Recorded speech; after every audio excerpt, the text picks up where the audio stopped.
दसऱ्यानिमित्त काल नारायणगडावरती मनोज जरांगे पाटील यांचा मेळावा पार पडला। याच मेळाव्याविषयी आपण बोलणार आहोत। माझ्यासोबत ओबीसी नेते लक्ष्मण हाके आहेत। काल मेळावा मनोज जरांगे पाटलांनी घेतला आणि त्याच्यावरती विविध विषय बोलताना तुमच्यावरही बोलले की हल्ल्याचा एक उल्लेख केला की हे सगळ्या हल्ल्याचा तुम्ही बनाव करताय। गेल्या 8 ते 9 वेळा जो हल्ला झाला त्याचे आरोपी आणि त्या आरोपीचे जरांगेबरोबरचे संबंध आणि आमच्यावरती हल्ला झाला की त्याचं डायरेक्ट इनडायरेक्ट कनेक्शन हे पवार फॅमिली यांच्याबरोबर आहे आणि ते सर्व मीडियानं दाखवलं आहे महाराष्ट्राला। त्यामुळं हे हल्ले जर पूर्वनियोजित असते किंवा असं कोणतरी इंटेन्शननं काय करत असतं तर इथं गृहविभाग आहे ना। त्यामुळं जरांगे काय बोलतायत त्याच्याकडे आम्ही जास्त लक्ष देत नाही। आम्ही ओबीसीची लढाई मोठ्या ताकदीनं उभी करू। काल त्यांच्या मेळाव्याकडे कसं बघता तुम्ही? वेगवेगळं तुम्ही ऐकला का मेळावा आणि काय कशा प्रकारे बघता सगळं? बघा, दसरा मेळावा हा खरं तर एक विजयाचं प्रतीक म्हणून वर्षभर माणसांना एक सकारात्मक ऊर्जा मिळावी म्हणून दसरा मेळाव्याचं आयोजन असतं। दसरा मेळावा हा दसरा मेळावा न राहता कोटाळक्यांचा मेळावा जरांगेने बनवून टाकला। जो जरांगे हॉस्पिटलमध्ये ॲडमिट होता तो जरांगे तिथं जाऊन 1.5 तास भाषण करतो आणि महाराष्ट्रातल्या माझ्या मराठा बांधवांना काय देतो तर शिव्या, श्राप, ओबीसी नेत्यांना शिव्या देणं, पंकजाताई मुंडेवरती त्यांच्या शारीरिक व्यंग्यावरती बोलणं, हे चीप आहे, चीप। जरांगे म्हणजे हा चौथी नापास माणूस महाराष्ट्राला वेठीस धरतोय, महाराष्ट्रामध्ये विष पेरतोय, महाराष्ट्राच्या दंगलींना कारणीभूत ठरतोय, गावगाड्यातल्या ओबीसीचं आरक्षण संपवतोय। खरं तर हे महाराष्ट्राचं दुर्दैव आहे आणि महाराष्ट्राचा जो भाईचारा आहे, सामाजिक स्वास्थ्य आहे, हे जरांगे नावाच्या माणसानं बिघडवलं आहे आणि कालच्या दसरा मेळाव्यामध्ये तेच दिसलं। शिव्या श्रापाशिवाय त्यानं काय एखादा उदाहरण दिलं, एखादं तत्त्वज्ञान सांगितलं, काय सांगितलं त्यांनी त्यामध्ये? हे भयंकर आहे। ते त्यात मराठ्यांच्या मुलांना म्हणले की तुम्ही आता शासक नाही तर प्रशासक बना। नव्हते कधी मराठा समाजाचं प्रतिनिधित्व शिक्षणामध्ये नाही, नोकऱ्यामध्ये नाही, विधानसभेमध्ये नाही, लोकसभेमध्ये नाही, महाराष्ट्राच्या मंत्रिमंडळात नाही, कुठं नाही मराठा समाजाचं प्रतिनिधित्व, कुठं नाही की जरांगेने नवीन काहीतरी येऊन सांगितलं। हे खूप अज्ञान प्रकट करणारी ही जरांगेची मानसिकता आहे आणि कुठं नाही मराठा समाजाचं प्रतिनिधित्व। त्यामुळे तुम्ही शिक्षणात नव्यानं काय सांगितलं यांनी? हे एकदम असं मूर्ख माणूस असतो ना त्या पद्धतीचं वर्तन आहे जरांगेचं। प्रशासक त्यांनी बोलताना खरं तर पंकजा मुंडेंवरती ही टीका केली, त्याच्याकडे कसं बघताय? नाही बघा, आम्ही खरं तर उत्तरसुद्धा देणार नाही जरांगेंना या प्रश्नाचं, पण जरांगेमुळं महाराष्ट्राचं किती वाटोळं झालं आहे याचा विचार माझ्या मराठा बांधवांनी करावा आणि महाराष्ट्राच्या मुख्यमंत्री उपमुख्यमंत्र्यांनी करावा। तुमच्या हल्ल्याचा बनाव प्रकरणी त्यांनी वेगवेगळे वक्तव्य केली किंवा तुम्ही हल्ल्याचा बनाव करताय किंवा वेगवेगळे प्रत्येक वेळेस कसे हल्ले होतात? मग ते आरोपी कुठले असतात? आरोपी जरांगेचे समर्थक कसे काय? हे जाऊ द्या, ह्या प्रश्नाचं उत्तर गृहविभाग आहे ना आणि गृहविभाग ठरवेल। बनाव असेल तर गृहविभाग आम्ही काय गृहविभागाचे काय तुझ्यासारखे काय जावई आहे का लाडके? त्यामुळं त्याला हे लक्ष हटवून परत हल्ला घडवून आणायचा असेल, ओबीसी चळवळ बंद पाडायची असेल, त्यामुळं जरांगे काही बडबडतात। तुम्ही खरं तर जरांगेंना मनोरुग्ण पिसाटलेला असं वगैरे, पण काय कशा प्रकारे? मनोरुग्णच आहे तो। मुळात त्याला इथलं आरक्षण धोरण माहीत नाही, मुळात तो लोकशाही मानत नाही, मुळात तो इतरांचे हक्क अधिकार मानत नाही।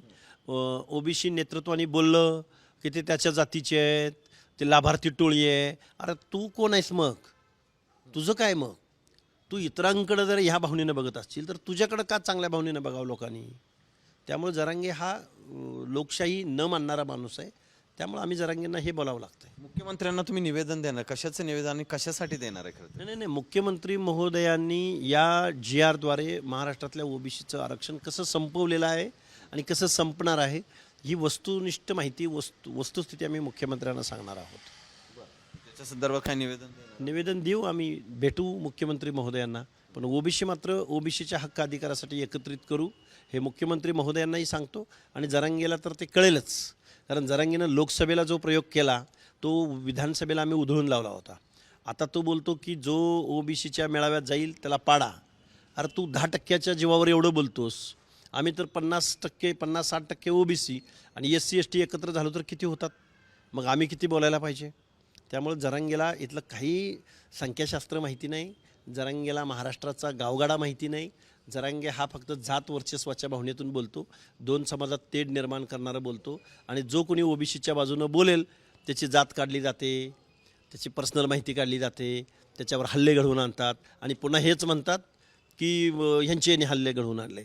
तर गृहविभाग आहे ना, पहिल्या हल्ल्यापासून ते कालच्या नगरच्या शेवटच्या हल्ल्यापर्यंत माहिती काढून बघा ना, कुठल्या आरोपींना अटक झाली, ते आरोपी कोण आहेत याची माहिती घे म्हणावं आणि मग तरी बोलत जा. सगळ्याकडे खरं तर मुख्यमंत्री किंवा राज्य सरकार लक्ष देत नाही किंवा ते पाठिंबा देते असं सरळ यातून दिसतंय. नाही, मुख्यमंत्री महोदयांनी आमच्या ओबीसींच्या हक्क अधिकाराचं संरक्षण केलेलं नाही असा आमचा मुख्यमंत्री महोदयावर आरोप आहे. कारण आमचा जर ओबीसींच्या हक्क अधिकाराचं संरक्षण केलं असतं तर असा बेजबाबदार, बेकायदा, संविधानाला मान्य नसणारा, सर्वोच्च न्यायालयांना मान्य नसणारा, वेगवेगळ्या आयोगांना मान्य नसणारा हा GR आमच्या डोक्यावर लादला नसता. हे ओबीसीचं आरक्षण संपवणारा GR आहे. आत्ता जरांगे म्हणतोय की 92चा GRच चॅलेंज करायचा, म्हणजे मंडल आयोगच चॅलेंज करायची भाषा कोण बोलतोय? तर जरांगे बोलतोय. म्हणजे याला आरक्षण मिळवणं हा हेतू नाही, तर आरक्षण संपवणं हा जरांगेचा हेतू आहे. मुख्यमंत्री सगळ्या पाठीशी घालतायत किंवा राज्य सरकार आत्ता जे आहे ते सगळं पाठीशी घालतंय. ओबीसीच्या SC STच्या हक्क अधिकाराचं संरक्षण करण्यात शासन कमी पडतं आहे. शासन आमच्या बाजूनं बोलत नाही. बरं, आमच्या बाजूनं नका बोलू, तुम्ही संविधानाचं तर बोला, कायद्याचं तर बोला, सामाजिक न्यायाचं तर बोला. आम्ही कुठं तुम्हाला तुमच्याकडून आमदारक्या खासदारक्या मागितलेत, आम्ही कुठं मंत्रिपदं मागितलेत. आमचं म्हणणं एकच आहे की आमचं आरक्षण टिकलं पाहिजे. उद्या पंचायत राजच्या निवडणुकीमध्ये हा गावगाड्यातला ओबीसी ह्या जरांगे पाटलाच्या खोळचट माणसाच्या नादी लागून जो कुणबीकरणाद्वारे जो मराठा समाज ओबीसीमध्ये आला आहे त्याच्या स्पर्धेमध्ये हा कसा टिकेल बरं? आता इथून पुढं मला सांगा, महाराष्ट्रामध्ये एखाद्या घिसाड्याचा कारखाना आहे, तुम्ही ऐकलं आहे? एखाद्या पारध्यानं शिक्षण संस्था उभी केली, ऐकलं आहे? एखाद्या मेंढपाळ माणसानं, धनगर बांधवानं महाराष्ट्राच्या एवढ्या भौगोलिक प्रदेशामध्ये 2 नंबरला लोकसंख्या धनगरांची आहे, मला एक सिंगल कारखाना फक्त दाखवायचा, साखर कारखाना, की धनगर समाजाच्या माणसानं हा कारखाना काढला आहे. चळवळ चालूच ठेवणार आहे. ही चळवळ चालू ठेवणार. 10% लोक जर महाराष्ट्राच्या बोकांडी बसून जर महाराष्ट्राचं सामाजिक स्वास्थ्य बिघडवत असतील आणि पुन्हा तेच आरक्षण संपूर्ण आरक्षणामध्ये येत असतील तर या सगळ्या गोष्टीचा प्रतिकार करण्यासाठी आम्हाला राजकारण करावं लागेल. ओबीसींना एकत्र घ्यावं लागेल, आमच्या आंबेडकरी जनतेला बरोबर घ्यावं लागेल, आदिवासी बांधवांना एकत्र घ्यावं लागेल. काय केलं आहे ह्या पुढाऱ्यांनी? आजपर्यंत आमच्या ओबीसीमध्ये भांडणं लावली, पंचायतीला भांडणं लावली, आरक्षणासाठी मोर्चे काढायला लावले.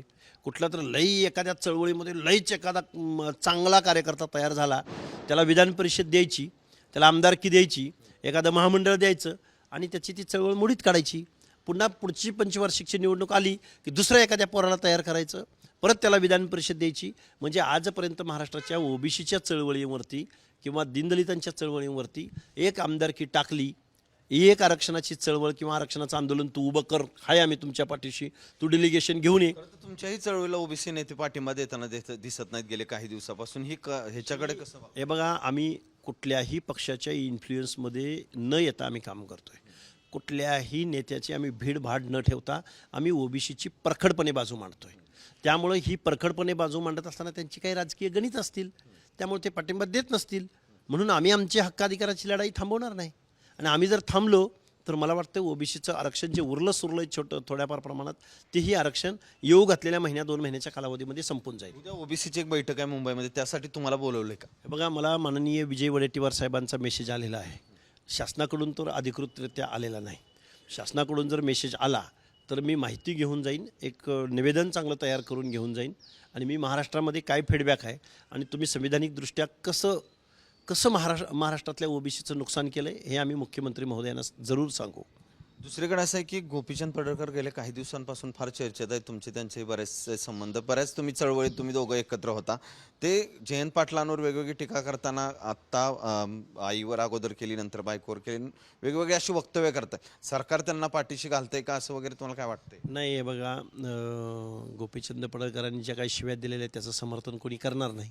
शिवी गेली असेल, पण जबाबदार आणि मुरब्बी नेत्यांनी खिलाडू वृत्तीनं घ्यायला हवं होतं. मुख्यमंत्री महोदयांची आयमाय काढली गेली किंवा जरांगे म्हणाले की आम्ही आरक्षण मागायला येतो, तुझी बायको मागायला येत नाही.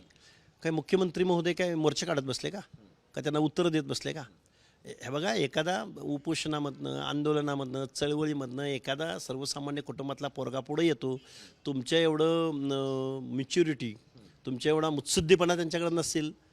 शिवीचं समर्थन नाही होणार, पण मुत्सद्देपणा नाही म्हणून तुम्ही त्यांना इग्नोर करून पुढं निघून जायचं असतं ना. जबाबदार माणसाने जर तसंच वागायचं म्हणलं तर मग कसं होईल बरं? त्यामुळं महाराष्ट्राच्या आता शरदचंद्रजी पवारांनी मुख्यमंत्र्यांना फोन केला. मग आता कालच जरांगेंनी एवढ्या शिवराळ भाषेत, एवढ्या खालच्या स्तरावरच्या भाषेत काल भाषण केलं, तास दीड तास, आणि वाहिन्यांसमोर केलं. त्याच्याबद्दल शरदचंद्रजी पवार जरांगेंना फोन करतील का, सांगतील का?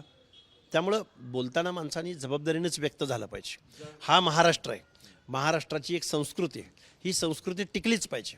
पण संस्कृती टिकवण्याची जबाबदारी जशी एखाद्या आंदोलनामधल्या किंवा सर्वसामान्य कुटुंबातल्या कार्यकर्त्याची असते, तशीच वारंवार सत्तेमध्ये राहणाऱ्या माणसांकडून पण अपेक्षित आहे ना. जरांगे प्रत्येक वेळेस सरकारला इशारा देतात. कालही त्यांनी पूरस्थितीबाबत सरकारला सांगितलं की शेतकऱ्यांना 100% मदत करा किंवा त्यांची कर्जमाफी करा. सरकार खरं तर प्रत्येक वेळेस ते इशारा देतात. काय वाटतं? नाही, जरांगेंचं खूप मोठा पंडित माणूस आहे, तत्त्वज्ञ माणूस आहे. जरांगेला असंच उचलावं, एखाद्या विमानात कोंबावं, त्याला व्हिसा काढून द्यावा आणि त्याला तिकडं आफ्रिकन कंट्रीजमध्ये वगैरे तिथल्या ट्रायबल लोकांना वगैरे आपल्याला सिव्हिलायझेशनमध्ये आणायचं आहे. अशा माणसाची खरंच त्या देशांना गरज आहे. एवढा तत्त्वज्ञ माणूस आहे. ह्या माणसाला खरोखर देशाच्या बाहेर पाठवा. वाटलं तर आम्ही ओबीसी बांधव लोकवर्गणी काढतो आणि विमानाचा खर्च आणि तिथला त्याचा जो अकोमोडेशनचा खर्च आहे तो आम्ही भरू. पण जरांगेला तेवढं त्या साऊथ आफ्रिकन कंट्रीजमध्ये पाठवा. एवढा पंडित माणूस, एवढ्या वेगवेगळ्या देशाच्या आरक्षण पॉलिसीचा अभ्यास केलेला माणूस, जो की आमच्या मराठा बांधवांनी त्याला नेता म्हणून स्वीकारलं, ह्या माणसाला तेवढं तिकडं परदेशामध्ये नेऊन पाठवा. कारण यांच्या ज्ञानाचा उपयोग जगभरातल्या सामाजिक न्यायाच्या प्रतीक्षेत असलेल्या लोकांना होईल. नक्कीच आपण पाहतो की ओबीसीची जी चळवळ आहे ती थांबणार नाही. त्यामुळे ओबीसीच्या प्रश्नावर आम्ही बोलत राहू, अशी भूमिका जी आहे ती लक्ष्मण हाके यांनी या ठिकाणी व्यक्त केली.